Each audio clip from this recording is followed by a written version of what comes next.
안녕하세요. 비욘디 박신표 PD입니다. 오늘 2시 라이브는 의학신간을 소개해드리는 시간입니다. 오늘의 책은 앞에 보이시는 톡톡 우리 아이 발달센터라는 책인데요. 이 책의 저자이신 임신영 재활학과 의원, 사경사두발달센터의 임신영 원장님 함께했습니다. 원장님 안녕하세요. 안녕하세요.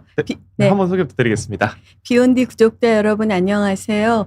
톡톡 우리 아이 발달센터의 저자, 재활의학과 전문의 임신영입니다. 인사드리겠습니다. 네, 오늘 나와주셔서 정말 감사드립니다. 네, 지난번도 비욘디 한번 함께 해주셨는데 오늘은 좀 좋은 책과 함께 다시 와주셨습니다. 오늘 책 제목이 이제 톡톡 우리 아이 발달센터인데요. 어떤 책인지 자세히 알아보기 전에 간단히 좀 소개 먼저 부탁드리겠습니다.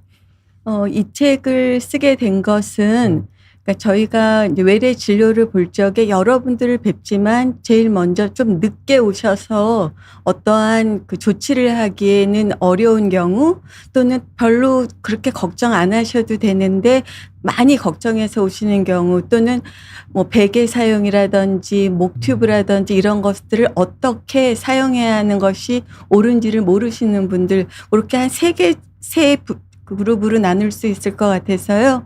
우선은 그 첫 아기를 가지셔서 육아의 경험이 없으신 초보 부모님들 그리고 아기의 발달에 대해서 걱정이 있으신 분들을 대상으로 되도록이면 쉽게 이해하실 수 있도록 책을 써봤습니다. 네, 아유, 감사합니다. 저도 사실 이 책을 다 읽어봤는데, 정말 질환적인 중요한 질환부터 저희 일상 속의 여러 가지 고민들, 사소한 고민들까지 되게 상세하게 담아두셨더라고요. 그래서 그런 분들이 꼭 읽어보시면 좋을 책입니다. 이 책과 오늘 함께 자세히 알아보는 시간 갖도록 하겠습니다. 시청하시면서 좀 아이 발달과 관련해 궁금하신 점 있으시면 질문 남겨주시면 저희가 중간중간 답변 드리도록 하겠습니다. 그럼 가장 먼저 이 책의 내용 중에 아이 발달의 핵심 영역 이렇게 5가지가 있다고 강조해 주셨습니다. 네네. 그것을 먼저 좀 짚어보도록 하겠습니다. 좀 어떤 걸까요? 그러니까는 아기의 발달은 제가 요거 보여드리면 아기의 발달은 대운동, 소운동, 언어인지 사회성의 5가지 과목을 배워가는 과정이라고 할 수 있겠습니다. 근데 5가지 과목 모두가 필수 과목입니다. 예를 들면 독일어나 불어는 그것을 공부하지 않더라도 상급학교에 갈 수 있는데 국영수는 어느 정도 공부를 해야지 상급학교에 갈 수 있잖아요. 그래서 이 5가지 영역은 각각의 영역에 맞춰서 반드시 어느 정도는 발달을 하여야지 그 다음으로 원활하게 발달이 될 수 있는 영역입니다. 아이의 발달에 있어서 이 앞에 보이는 인지, 소운동, 네. 대운동, 사회성, 언어는 어느 하나도 빼놓지 않고 잘 챙겨야 되는 핵심이라는 말씀이시죠? 그렇습니다. 알겠습니다. 네. 그러면 오늘 이 내용 좀 더 살펴보겠습니다. 네네. 네. 핵심 영역 5가지 짚어봤고요. 그럼 가장 먼저 좀 신체 발달에 대한 내용 좀 짚어보도록 하겠습니다. 사실 이게 아이를 처음 키우시는 부모님들은 우리 아이가 뭐 문제가 있나 아닌가를 잘 구별하기가 힘드시잖아요. 네. 그럼 좀 조기에 확인해서 병원에 빨리 데려가야 된다. 그런 좀 신체 징후, 신체 발달 문제는 좀 어떤 것들이 있을까요? 우선 돌전의 아동에게 가장 중요한 거는 대운동 발달이거든요. 네. 근데 아무튼 5가지 발달 영역 모두에서 6개월 이상 지연이 있는 경우는 발달 지연이 있는 경우라고 할 수 있습니다. 네. 그리고 당연히 12개월 이상 지연이 있는 경우는 발달 지연이 심하다고 판단할 수 있고요. 예를 들면은 6개월 이상 발달 지연이 있는데 이때 가정에서 어떻게 지도해야 됩니까라고 물어보신다면 이것은 이미 가정에서의 지도를 벗어난 영역이라고 얘기할 수 있습니다. 예를 들면 열이 펄펄 나는데 내가 열 나는 거를 배워서 이거를 집에서 해결을 하겠다는 것이 어려울 수 있잖아요. 그렇죠. 이것도 마찬가지거든요. 예를 들면은 조금 이따 다시 말씀드리겠지만 이제 늦게 오시는 것 중에 가장 흔한 것 중에 하나가 언어 지연인데 그 신문 등에서 48개월 때까지는 언어 지연이 있어도 이야기를 잘 듣는다, 잘 이해할 수 있다고 하면 언어 치료가 필요 없고 나중에 다 따라한다고 얘기하시는 경우가 있는데 사실 그렇지 않거든요. 네. 그리고 그때는 언어 치료가 필요해서 그렇게 48개월까지 늦으면 그 언어 치료 애가 받는 스트레스도 크고 그다음에 언어 치료 시기도 스피드 늦는 경우도 있고 그리고 이제 대근육이 돌 전까지는 가장 중요한 영역인데 네. 대근육이라는 것, 대운동 발달에서 가장 중요한 거는 걷는 것입니다. 그런데 보통 15개월 이전까지는 걸어야 되는데 아무리 늦어도 18개월까지 걷지 못할 경우는 적신호라고 할 수 있습니다. 이럴 네. 때는 병원에 내원해 주셔야 합니다. 이거를 너네 아빠도 늦었기 때문에 그냥 두면 다 걷는다고 두시는 거는 물론 그냥 걸을 수도 있겠지만 어떠한 문제가 있어서 늦게 걸을 수도 있거든요. 네. 그리고 두 번째는 이제 마찬가지인데 그냥 까치발이 아니라 다리가 뻣뻣하고 힘이 약하면서 까치발을 하는 경우도 있습니다. 그리고 이거랑 같은 것인데 지속적으로 발목이 달달달달 떨리는 경우가 있어요. 네. 그것을 발목 클로누스라고 하는데 이것도 병적인 상황입니다. 그리고 또 하나는 사지와 몸통의 힘이 매우 약한 경우 이런 모든 것이 대운동 발달의 적신호이고 이러한 적신호를 보일 때는 늦지 않게 병원에 내원하셔서 원인이 무엇인지 또 지금 무엇을 하여야 아기의 발달에 도움을 줄 수 있는지를 밝히셔야 합니다. 이게 좀 대표적인 4가지 사인을 좀 말씀해 주셨는데 이런 게 조금 보이는 경우에는 좀 지체 없이 네. 우리 아이 우리 엄마 아빠도 늦었으니까 네. 아유 냅두면 괜찮아지겠지가 아니라 네. 바로 조금 병원에 내원해 주셔야 좀 네. 해결이 가능한 경우다. 네. 이렇게 좀 강조해 주셨습니다. 물론 네. 엄마 아빠 닮아서 늦게 걷는 애들도 있잖아요. 네. 근데 엄마를 닮고 아빠를 닮는다고 해도 18개월까지 못 걸으면 그것은 일단 적신호라고 할 수 있습니다. 알겠습니다. 이런 경우는 18개월까지는 무조건 네. 걷는 경우가 정상이다. 이렇게 좀 네. 말씀해 주시는 거죠. 네네. 알겠습니다. 이렇게 좀 신체 발달에서 좀 기억해야 할 징후들 좀 몇 가지 짚어주셨는데요. 그 다음으로는 이제 제가 좀 해당하는 경우기도 한데 네네네. 왼손잡이에 대한 좀 궁금증도 많을 것 같습니다. 네네. 옛날 같으면 왼손잡이를 나쁜 거다 고쳐라 막 이렇게 때려가면서 고쳤는데 네네. 좀 요즘은 안 그렇잖아요. 네. 이게 좀 어떻게 왼손잡이가 결정되는 거고 만약 우리 아이가 왼손잡이라면은 교육을 어떤 방향성으로 도와줘야 할까 이것도 좀 궁금해하시는 부모님들이 많으실 것 네네. 같습니다. 근데 그거 전에 네, 제가 대운동뿐만이 아니라 5가지 영역이었잖아요. 네 맞습니다. 특히 이제 손 운동 요거 먼저 좀 거기 보고 가도 네. 될까요? 왼손잡이부터 네네. 손부터. 네, 손이요. 손에서 이제 손 운동 발달에도 적신호가 있는데 특히 손 운동에서 7개월이 넘어도 엄지손가락이 이렇게 들어가 있는 경우는 네. 손을 쓸 수가 없잖아요. 네. 엄지손가락은 손바닥으로 나와야지 쓰는 거고 엄지손가락은 5분의 1의 기능이 아니라 5분의 1보다 훨씬 많은 역할을 하거든요. 네. 그래서 손기능이 좋아야지 스푼을 사용하거나 젓가락을 제때 사용할 수 있고 옷도 입고 벗을 수 있고 글씨도 쓸 수 있고 그림도 그릴 수 있고 그렇지 않습니까? 네. 근데 이것도 이렇게 7개월 때까지 엄지손가락이 바깥으로 나오지 않으면 적신호가 되겠고요.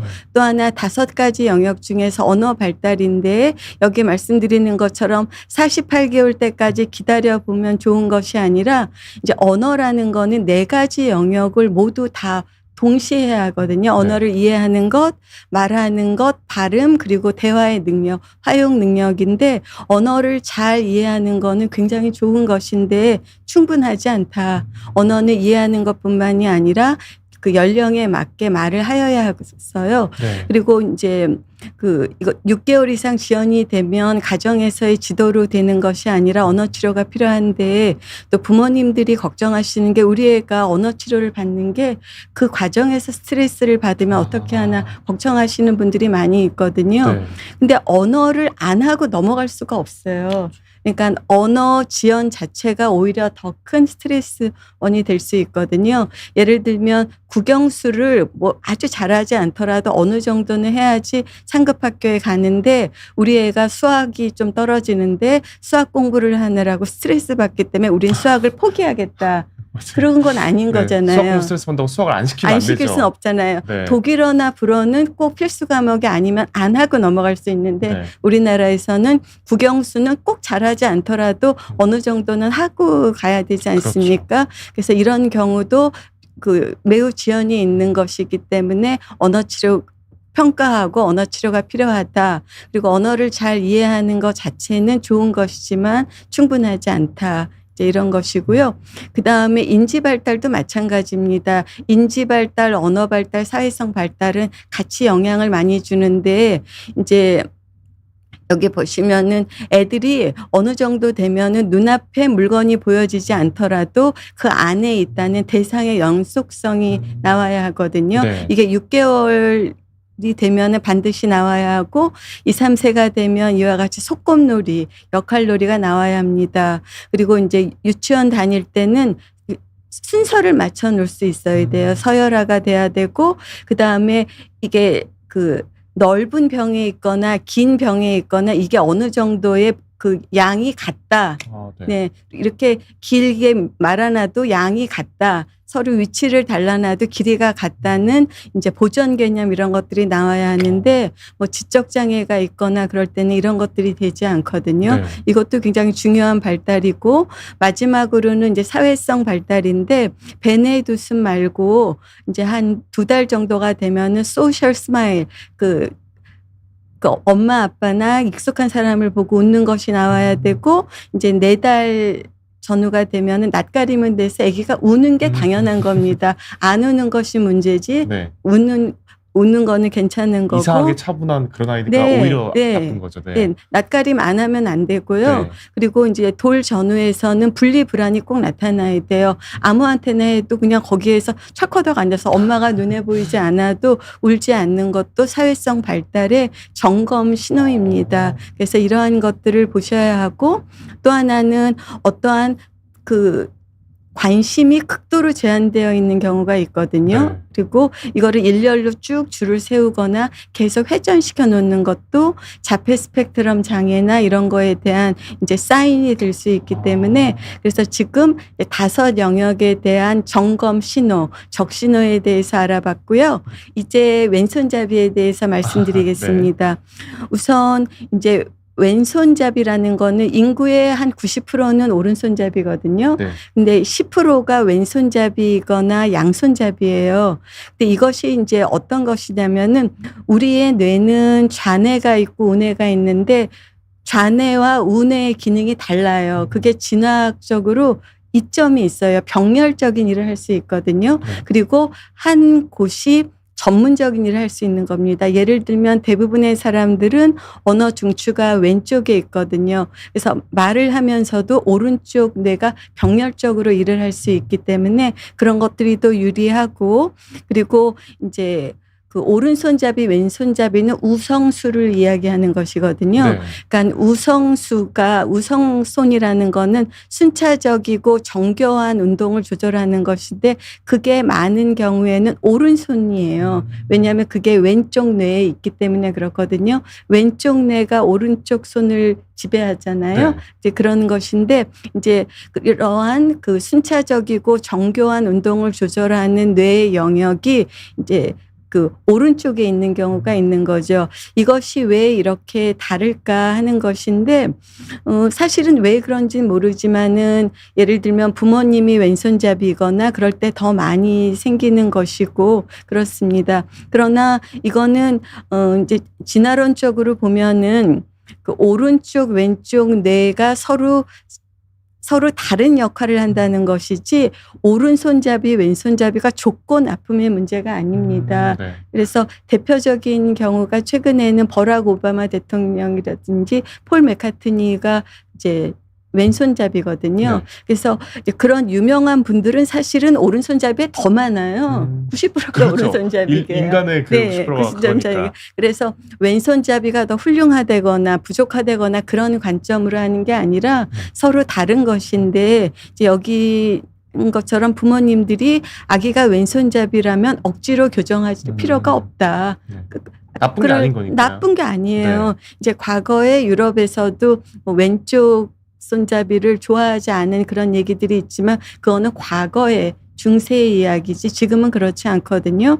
그렇게 하고 그런데 이제 대부분의 생활에서의 기구들이 오른손잡이를 위주로 만들어진 맞습니다. 거고 대표적인 게 가위, 뭐 주방 용구 이런 것이거든요. 이 마우스도 마찬가지예요. 맞습니다. 그래서 아기들이 불편해할 경우에는 팔거든요. 그래서 온라인에서 이런 전용 가구, 필기도구를 준비하면 아기가 더 편하게 쓸 수 있고, 그리고 이제 왼손잡이의 아이들은 창의력과 예술성 또는 이렇게 눈으로 보는 거에 훨씬 더 그 강점을 보여요. 그래서 이러한 강점을 더 강점으로 키우는 것이 중요하죠. 그리고 이제 왼손잡이에 대한 부정적인 말을 하는 분들이 아직도 있을 수도 있잖아요. 네. 이제 그런 것들이 있다면 부모님들은 아기에게 왼손잡이의 강점, 창의력과 예술력이 좋은 사람들이 많고 이제 뭐 퍼즐이라든지 미술, 음악 등에서 강점이 더 있고 이거는 다른 것이지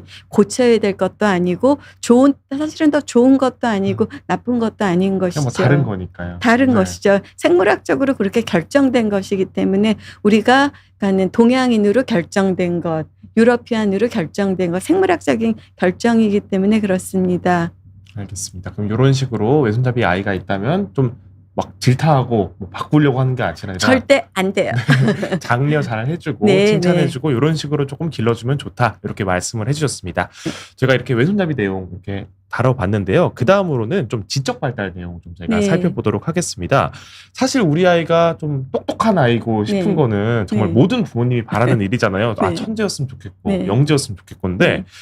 사실 우리 아이가 좀 천재인지 영재인지 아니면 혹은 반대로 좀 지적장애나 경계성 지능인지 알 수 있는 방법이 조금 궁금하거든요.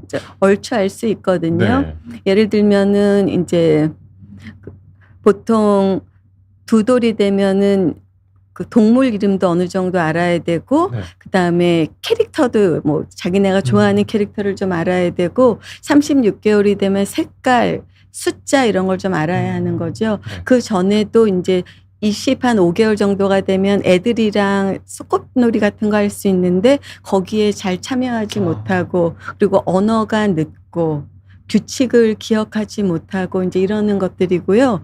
그리고 또 똑똑한 애들도 알 수 있어요. 좀 우리 애가 남다르다. 네. 뭐 그렇게 생각할 수가 있는데 우선은 이제 제가 요거를 그냥 간단하게 말씀드리려고 하는 건데 영재라고 하는 거는 아주 조기에 성취하는 거예요. 예를 들면은 그 초등학교 들어가기 전에 유치원 전에 뭐 글씨를 다 안다든지 수학 문제를 푼다든지 뭐 이런 것들인데 사실은 이제 일찍 하는 것은 굉장히 재밌죠. 그런데 사실은 글은 누구나 아는 거잖아요. 그렇죠. 그리고 배워가는 누구나 네. 배우는 거니까. 일찍 하느냐 늦게 하느냐지 사실은 대부분의 애들은 초등학교 들어가기 전에는 글을 알기 때문에 글을 일찍 아는 거는 재미나고 좋은 것이지만 사실은 그것이 뭐 그닥 뭐 영향을 안 줄 네. 수도 있단 네. 말이죠. 예를 들면은 망아지는 태어나면서 걷거든요. 네.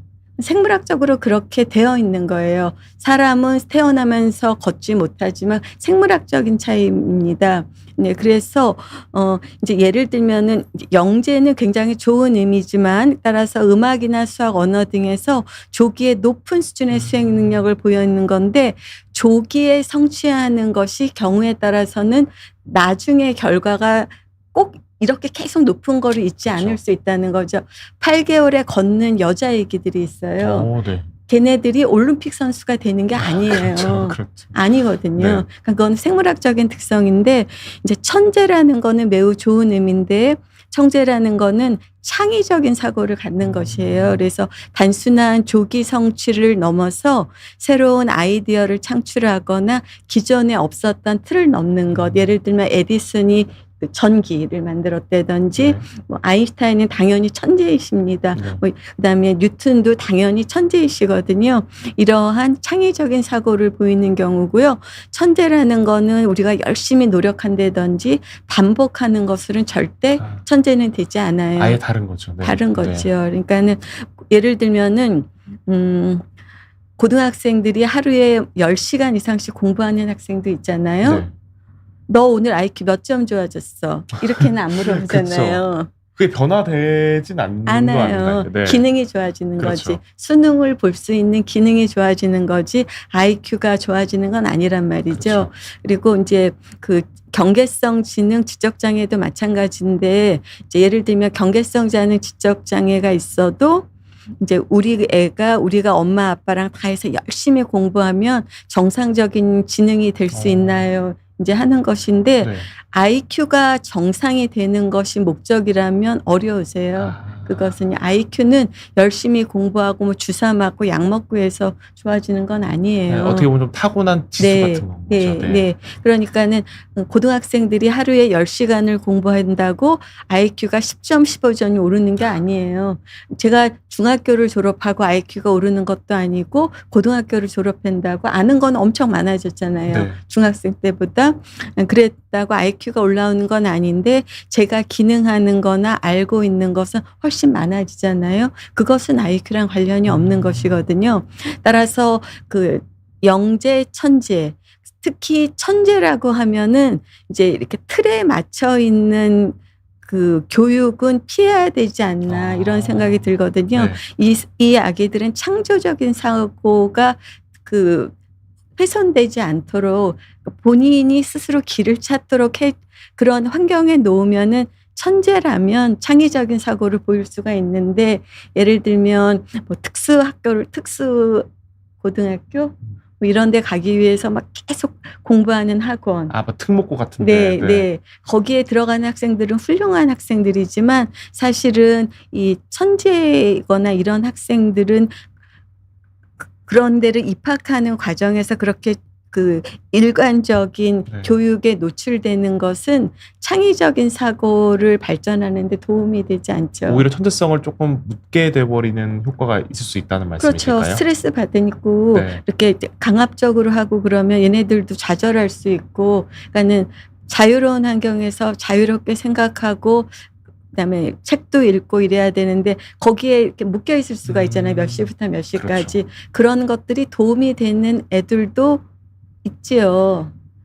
이제 거기에서 하는 대로 열심히 따라해서 더 좋은 성과를 거는 경우도 있는데 이제 천재의 영역이라면 네. 그것은 적절하지 않다. 이제 그런 거고 그다음에 이제 지적 장애, 경계성 장애를 IQ를 올리는 거를 목적으로 부모님이 하신다면 그거는 사실은 어렵고 이제 초기에 IQ 검사에서 IQ가 경계성 지능이거나 IQ가 낮은 경우에 나중에 2년, 3년 돼서 IQ가 올라가는 경우가 있어요. 네. 그거는 언어 지원 때문에 그때 IQ 검사나 베일리 발달 검사에서 자기의 능력을 충분히 발휘하지 않았을 거라고 하는 거거든요. 네. 예를 들면 공부를 잘하는 학생이 그날 컨디션이 나빠서 시험 잘 못 볼 수 있잖아요. 일시적 저평가가 네. 된 거네요. 그러나 이 사람은 컨디션이 좋아지면 언젠가 뭐 수능 이런 거는 관련 없이 이 사람은 그런 능력이 있는 사람이거든요. 그래서 지적 장애나 이제 경계성 장애가 있는 아동들은 그런 아동들도 늘 그 기능에서 장점이 있고 장점이 있고 덜 잘하는 게 있거든요. 지금은 장점을 살리고 부족한 거는 도와줘서 그게 그 기본적인 기능이라면 할 수 있어서 아기들이 학교나 사회에서 잘 어울릴 수 있도록 해주는 건데 이제 목표가 IQ를 정상화하는 게 목표라면 그거는 어렵죠. 그러니까 과거에 지금도 있는데 특정 그 제품을 하는 게 아니라 네. 이제 뭐 총명탕 이런 것들이 있거든요. 네네. 이제 그러니까는 총명탕을 먹으면 IQ가 몇 점이 좋아질까? 안 좋아지지 않을까요? 그때 당시에는 뭐 그런 얘기가 있었다. 아니 그러면 네. 예를 들면 6년산 홍삼을 네. 매일 데려서 먹으면 그거를 먹은 분들이 한 달을 더 살까? 1년을 더 살까? 10년을 더 살까? 그건 아닌 것 같거든요. 네. 그건 건강식품이란 말이죠. 그러니까 뭐 그런 약이 없다는 거예요. 제가 어떤 제품을 특정해서 이야기하는 게 아니라 네. 이제 뭐 총명탕 무슨 탕 뭐 이렇게 해서 아기의 뭐 기능을 좋게 하고 이러는 것은 물론 그 이제 어떤 그 기준이 있어서 그렇게 선전하시겠지만 일반적으로는 그렇게 하는 거는 어렵다 하는 게 일반적인 생각이죠. 그래서 네. 요건 IQ 검사는 이제 검사하면 되는 거거든요. 예를 들면 우리 애가 좀 남다른 것 같다, 아니면 꽤 늦는 것 같다, 그럼 24개월 이전에는 베일리 발달 검사를 하면 되고요. 36개월 넘으면은 웩슬러 지능 검사를 하면 되는데 그 두 가지 검사 모두 평균이 100입니다. 네. 그래서 85점에서 115점 안에 들어오면 68% 안에 들어오는 거예요. 근데 이 검사가 70점 미만이라든지 동시에 IQ 검사만으로는 경계성 지능이라든지 지적 장애를 절대 진단하지 않거든요. 그러니까 적응 기능, 그러니까 일상생활하는 거에 현저히 연령에 비해서 기능이 낮다고 하면 이제 경계성 지능, 지적 장애를 진단할 수가 있는 거죠. 네. 그리고 이와 마찬가지로 130 이상이 돼야 영재나 천재라고 할 수 있습니다. 그렇게 조금 기준이 이렇게 나눠져 있는 거죠. 네, 이거는 그렇게 이제 하는 거죠. 네. 그래서 네. 보통 뭐 멘사 이런 데들 맞아요. 있잖아요. 네. 그런 데는 131점 이상이어야 돼요. 그리고 트리플 나인 소사이어티라는 데가 있거든요. 네. 99.9%에 들어간다는 건데 135점인데 이런 데에 이제 그 입회할 때도 IQ 검사만으로는 충분하지 않다. 물론 그게 돼야 해요. 그 정도가 돼야지 뭐를 검토를 하는 건데 그거랑 같이 창의성과 독창성이 있어야 이제 천재 영재라고 할 수 있다. 중요한 거죠. 알겠습니다. 이렇게 조금 IQ 검사와 천재, 영재, 경계성 지능까지 좀 알아봤는데요. 네. 저희가 이제 지적 발달 내용 살펴봤고요. 그 다음으로는 이제 네. 우유에 대한 얘기. 우유요. 네, 네, 네. 요거까지 뭐 뒤에 내용 요거 하고 네. 넘어가도록 할까요? 그래서 이제 IQ는 참고 자료일 뿐이라는 거고요. 그다음에 특히 발달이 늦고 지적 장애, 그다음에 경계성 장애 아기들에서는 약점보다는 강점에 집중하시는 거고요. 그다음에 지적 검사는 IQ 검사는 변할 수 있어요. 네. 변한다는 게 뭐 무슨 약을 먹어서 10점, 20점이 네. 오르는 게 아니라 아기가 심리도 변할 수 있고 언어도 변할 수 있고 이렇기 때문에 이제 조금 추적 관찰하는 것들이 필요가 되고 이제 많이 낮은 경우에는 병원을 좀 방문하시는 게 좋습니다. 왜냐하면 여러 가지 원인이 있을 수 있습니다. 네. 아까 말씀하신 것처럼 일시적으로 낮게 나오는 뭐 언어 지연 때문에 네, 그럴 수도 그럴 있다고 수도 말씀해 있죠. 주셨으니까요. 네, 이런 정보 좀 기억하시고 너무 뭐 낙담하거나 우리 아이에 대한 뭐 잘못된 생각 안 가지시면 좋을 것 같습니다. 이제 그 다음으로는 저희가 우유에 대한 내용도 참 궁금해하실 것 같아서 준비했는데요. 최근에 저는 몰랐는데 네. 뭐 산양유도 있고 A2 우유도 있고 여러 유제품 네. 관심이 많다고 들었습니다. 좀 정말 이게 우유별로 효과가 다른 건지 네. 우리 아이에게 어떤 우유가 맞는 건지 찾을 수 있는 방법 좀 네. 여쭤보고 싶습니다. 그러니까는 우유라고 하면은 이제 동물성 우유, 뭐 동물성 우유면은 소젓, 그러니까 보통 우유죠. 그다음에 산양유, 그다음에 식물성 우유, 두유, 뭐 귀리 이런 거 굉장히 많잖아요. 맞습니다. 이제 그런 거에서 선택을 해야 되는데 제일 먼저 산양유에 관한 것인데요. 우선 여기 양이라는 말이 들어 있지만 고트 밀크기 때문에 이제 염소젓인 거죠. 네. 이 쉽 밀크가 아닌 거죠. 네. 예. 그래서 이거는 초기에 이제 그 명칭이 중국의 영향을 받았다는 거고 고트 밀크인데 물론 그 이제 우유, 산양유 다 좋은 것이지만 가장 좋은 거는 모유예요. 그리고 모유와 가장 근접하다 그런 우유는 없는 거예요. 여기 보시면 그 단백질의 양도 모유에 비해서 훨씬 많아요. 많다고 좋은 게 아니거든요. 네. 그다음에 산양유, 우유 다 굉장히 많고 그다음에 단백질의 그 분리도 달라요. 그러니까는 모유는 이렇게 유청 단백질 이렇게 물같이 되어 있는 게 훨씬 많거든요. 네. 그리고 치즈 만들 때 하는 커드가 이제 8대 2 정도 돼요. 근데 산양유와 소젓은 반대예요. 이런 뭉글뭉글한 카세인이 8, 그다음에 이 그 유청 단백질이 이거 굉장히 다르잖아요. 사실은 이 유청 단백질, 웨이 프로틴이 소화가 훨씬 잘 되는 거죠. 네. 서로 다르고 달라요. 네, 그렇게 하고 따라서 젖소 우유랑 그 염소 우유, 산양유는 모유에 비해서 단백질도 굉장히 많고 단백질의 구성도 다 달라요. 그리고 이제 프로바이오틱스가 좋은 건데 네. 이 그 올리고당도 모유에 비해서 뭐 사냥류 그다음에 우유 모두 다 낮고 전해질이 굉장히 높고 그래서 완전히 다르기 때문에 그 모유와 뭐 사냥류가 더 근접하다, 우유 젖소젖이 근접하지 않아요. 달라요. 모유가 완전 다른 거네요. 이런 달라요. 일반 우유하고는. 네네. 다른데 이제 그 돌전의 아동들은 분유를 먹잖아요.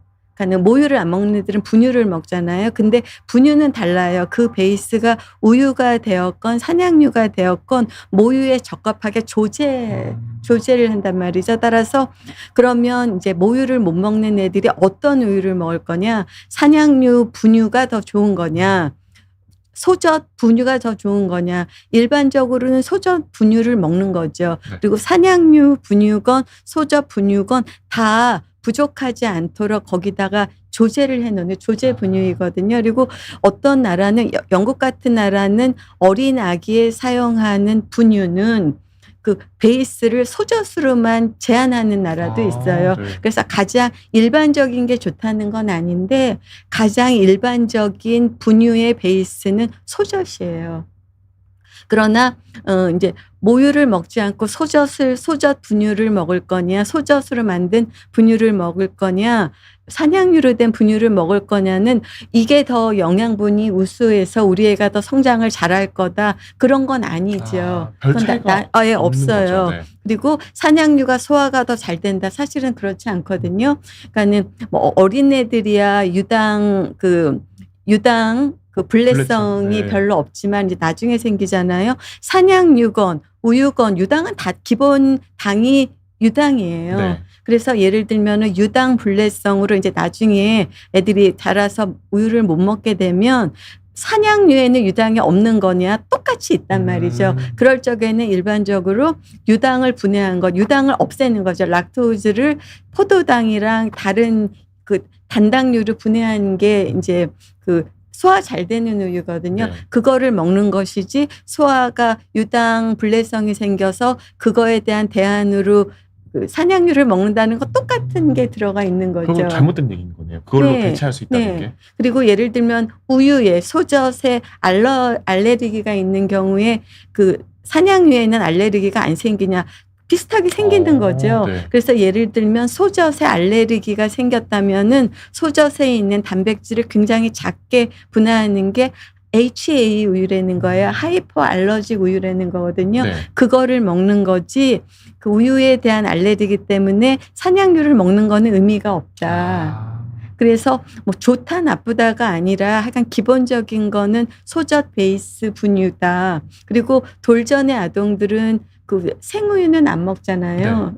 안 먹거든요. 이제 그렇게 하는 거고, 근데 이제 한 가지는 그 우유의 단백질에 이제 카세인 단백질이라는 게 아까 그 치즈의 커드처럼 하는 건데 그 중에서 이제 베타 카세인이 A1, A2 종류가 이제 있어요. 그게 A2 우유가 이것 때문에 생긴 건데 예를 들면 사냥류, 그다음 모유, 양젖은 단백질 카세인 베타 단백질이 A2로 되어 있어요. 네. 근데 소젖은 우리가 가장 많이 먹는 거는 이 홀스타인 종이거든요. 이거는 A1 단백질이 더 많아요. 그런데 이제 요새 A2 우유라는 거는 이 홀스타인 젖소에서 A2 유전자 하형을 가져 있는 홀스타인 젖소에서 생산하는 게 A2 우유거든요. 네. 또는 저지종이나 건지종은 A2 유전자 비율이 높아서 이런 품종을 이용해서 하는 게 A2 우유인데 이제 대부분의 우유를 먹어서 소화가 안 되는 거는 유당 불내성 때문에 그런 건데 아주 일부에서는 A1 단백질을 소화를 못 시키는 사람도 있다는 거거든요. 타고나기를 네, 그런 거죠. 네. 그 경우는 A2 우유가 도움이 되겠죠. 그러나 처음에는 그 유당 불내성을 먼저 보는 거지. 이거는 많지 않으니까. 네. 그래서 이제 여기 다시 정리하면 사냥류가 무조건 더 잘 소화되는 거 아니에요. 그리고 사냥류와 우유는 모유에 비해서 단백질의 구조와 지방의 차이가 있고요. 그다음에 모유와는 영양 구성이 다르기 때문에 사냥류를 모유로 그대로 대신할 수는 없고요. 영아에서는 사냥류건 우유건 그거를 해서 이제 그 강화해서 영아용 조제 분육을 선택해야 하고 그 우유 단백질이 우유 단백질에 대한 알레르기가 있을 때 산양류 우유를 먹는 것은 방법이 아니지요. 이때는 하이포알러직 우유를 먹는 게 맞고, 그래서 영양 기준을 충족한 조제 분유라면 산양 분유와 우유의 분유는 나의 선택이지, 사실은 어느 한 종류가 아기에게 더 우수하다고 할 근거는 충분하지 않다. 그렇군요. 네네. 그럼 어떻게 보면 산양류로 뭐 대체할 수도 없는 것이고 일부 네. 뭐 A1 단백질에 대한 문제가 네. 있는 친구들만 A2 우유를 먹으면 네. 된다로 네. 정도로 생각하면 되겠네요. A2 분유도 있거든요. 네. 근데 이제 그런 것들은 그 신생아에서 많지 않으니까. 그러니까 모유가 가장 좋고, 그리고 이제 우유는 우유대로, 분유, 그 산양류는 산양류대로 과도한 게 있고 부족한 게 있는데, 그거는 조제 분유는, 가루 분유는 그거를 다 조제해 놓은 거니까 네. 어떤 거를 해도 좋다. 근데 나는 아이폰을 쓰고 나는 갤럭시를 쓰고 나의 선택이란 말이에요. 그렇죠. 그러니까 내가 산양류 분유를 우리에게 먹일지, 일반적인 젖소 우유로 된 분유를 먹일지는 부모님의 선택이죠. 예. 그러나 일반적으로는 글로벌하게는, 그러니까는 그 젖소 우유를 베이스로 한 분유가 일반적이다. 그 양이 많기 때문에 그렇겠죠. 일반적인 게 다 좋다는 건 아닌데 또 그런 것을 규정하는 나라도 있다. 이제 그런 거고, A2 우유에 대해서 말씀드리는 건데, A2 우유는 이제 일반 우유는 A1, A2가 합쳐져 있는데 네. A2 단백질만을 함유한 우유라서 말씀드린 것처럼 이 홀스타인 젖소를 A2, A2를 선별된 것 또는 저지종이나 건지종에서 하는 것이고요. A2 우유는 유당 불내성이 있는 아이들에게 도움이 안 되죠. A2 우유도 그 유당이 전체예요. 예, 그래서 이거는 도움이 되지 않고 영양상으로 똑같아요. A1, A2 단백질 구조만 다를 뿐 네. 거의 같거든요. 그래서 영양상으로 우수하다고 보기 어렵다. 그리고 A2 우유를 먹으면 알레르기가 덜 생기지 않는다. 네, 네, 그래서 그리고 이제 비싸도 이제 키도 잘 자라고 네. 머리도 좋아지면 다 A2 먹이겠죠. A2 먹이겠죠. 네. 근데 이제 그런 거에 대한 충분한 자료는 없다. 그런데 이제 아이가 일반 우유를 마시면 그 소화가 잘 되지 않아서 충분한 섭취가 어려운데 그 유당 불내성도 아니다. 그럴 때는 A2 우유가 하나의 대안이 될 수 있겠죠. 그래서 여기 이제 정리하면 네. 아기가 이제 우유를 먹고 이제 돌이 넘어야지 홀 밀크 먹는 거니까요. 먹어서 이제 그 불편감을 호소하고 그것이 유당 불내증이 아니라면은 이제 A1 단백질 민감성인지 알아볼 수 있고, 우유 알레르기가 있다면 A2 우유는 대안이 될 수 없다. 네, 네, 그런 것이죠. 알겠습니다. 뭐 저희가 흔히 뭐 사장류가 더 좋다, A2가 좋다 이런 거는 어떻게 보면 조금 과도한 그건 기대일 아니에요. 수 있겠네요. 그거는 네. 산양류를 파시는 분들의 마음이 아닐까. 마케팅 전략이거나. 아니 그분들은 그게 훌륭하다고 생각하시겠지만 네. 이제 그분들의 마음일 거다. 네. 또 그 카우 밀크를 파시는 그분들의 마음은 또 이게 더 좋다고 생각하시지 않. 다 제가 파는 물건이 제일 좋은 거예요. 네, 알겠습니다. 사실 뭐 성분으로만 따지면은 네. 일단 모유가 제일 좋고 네. 그다음에 이제 조제 네. 분유를 드시는 게 네. 뭐 이렇게 조제분유를 들 수밖에 없어요. 네. 생우유는 이제 돌전의 아동은 먹을 수 없으니까요. 그렇게 조금 권장을 해주셨습니다. 네. 저희가 이제 우유에 대한 내용까지 정리했고요. 네. 이제 원장님의 좀 전문 진료 분야이신 사경 사두 네. 이 부분에 대해서 조금 얘기해 보도록 하겠습니다. 네. 이게 머리 모양, 이제 사경 사두와 단두 등 머리 형태가 조금 비정상적인 문제를 예방하기 위한 방법도 좀 궁금할 것 같고요. 그다음에 이런 징후가 사실 눈여겨봐야 보일 때도 있을 네. 거 아니에요. 네. 이런 걸 좀 빠르게 아이한테 포착해내는 방법, 네. 그런 걸 좀 여쭙고 싶습니다. 그러니까는 그 늦게 와서 치료하지 못하는 대표적인 질환 중에 하나가 사두단두예요. 네. 그러니까 사두단두는 적어도 6개월 이전 6개월에는 치료를 시작을 해야 돼요. 끝나는 게 아니라 시작을 해야 되는데 어둥어둥하다가 괜찮아진다. 나중에 학교 가면 다 머리 나온다. 뭐 이렇게 되면 이제 놓치는 경우거든요. 네. 제가 톡톡 우리 아이 발달센터를 쓴 중요한 원인 중에 하나가 사두단두 너무 늦어서 사경도 마찬가지거든요. 발견들이 너무 늦었군요. 발견을 하더라도 나중에 다 나온다고 얘기하는 거예요. 네네네. 이제 나중에 다 나온다고 주장하신단 말이죠, 어른들이. 근데 이제 그럼 안 된다. 네. 네. 그래서 이거는 적어도 치료의 시작은 6개월 이전이 돼야 되는 거고요. 6개월이 넘으면 두상은 더 납작해지지도 않지만 사실은 더 나오지는 않아요. 더 납작해지지 않고 나오기만 바란다. 그런 건 없어요. 네. 그러니까는 들어가야 나오는 거잖아요. 이제 그런 거고, 사두라는 거는 앞이건 뒤건 한쪽이 납작한 거고요. 단두는 오른쪽 왼쪽이 앞이건 뒤건 납작한 것이라서 이제 이렇게 눈으로 봐야 돼요. 그래서 비대칭이 있거나 너무 납작하거나 너무 긴거나 하는 거를 하시면 되는 거고요. 네. 우리나라에서는 영유아 검진, 영검이 있기 때문에 소아청소년과 의사 선생님들이 1차, 2차 때 다 얘기해 주시거든요. 그거를 깊이 참고하셔야 돼요. 그래서 우리나라는 사실은 영유아 검진에서는 얘기를 하시거든요. 그래서 사두 단두가 의심이 되면 오셔야 돼요. 그래서 측정을 해야 되는 거거든요. 그래서 측정해서 이제 6mm 이상 대각선 차이가 있으면 사두가 있는 거죠. 그다음에 좌우가 앞뒤에 90%가 넘으면 단두가 있는 거예요. 요새는 앞뒤가 좀 길어야 되거든요. 네. 너무 길어도 문제가 있는데 우선은 사두, 단두, 장두가 있는지를 확인하고 의심이 되면 정말 있는지 확인하고, 있다면 먼저 확인해야 되는 게 이제 이 두개골 조기유합증이라는 건데요. 네. 아기들은 뇌가 성장하기 때문에 머리뼈도 이렇게 자라야 돼요. 그래서 이런 성장 이음새가 있는데 이것이 조기에 유합되는 거예요. 이 조기유합증이 있다고 하면은 아기가 6개월, 7개월, 8개월, 두 돌 될 때 사두 단두가 점점 진행돼요. 그리고 이 조기유합증은 이것도 일찍 치료해야 되는 거예요. 6개월 이전에 대부분 수술을 하거든요. 네. 수술이 6개월 이전이면 훨씬 쉽다. 6개월이 넘으면 수술이 굉장히 큰 수술이 되거든요. 그래서 사두 단두가 늦으면 안 되는 대표적인 질환이고요. 그다음에 사두 단두를 이제 어떻게 있을 때 어떻게 치료할 것인가, 두 가지 방법이에요. 이제 자세 유지하는 건데 네. 납작한 부분을 띄워주셔야 돼요. 이 네. 자세 유지를 하라 그러면 튀어나온 쪽을 눌러주시려고 하는데 잘 안 들어가거든요. 그러니까 아기들이 자세 유지로 머리 모양을 수정할 수 있는 기전은, 아기들은 어른과 달리 뇌가 성장하는 힘이 굉장히 크거든요. 그 힘이 일정하게 365도로 쭉 360도로 나오는데 애가 어떤 이유인지 몰라도 계속 한쪽을 선호하는 경우가 있어요. 그러면 그쪽으로 뇌가 성장한 힘이 상쇄가 되잖아요. 네. 그러니까 그걸 띄워주셔야 돼요. 띄워주면은 상쇄되지 않도록 나오게 하는 것이거든요. 그래서 자세 유지를 하셔야 되고, 물리치료나 마사지로 머리 모양을 수정할 수 있는 기능이 없다.